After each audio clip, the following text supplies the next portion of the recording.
тело тоже окружает меня.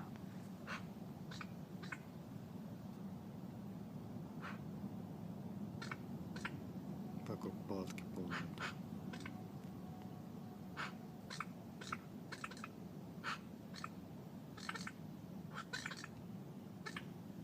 Когда еще будешь просыпаться, такие звуки натурального будильника?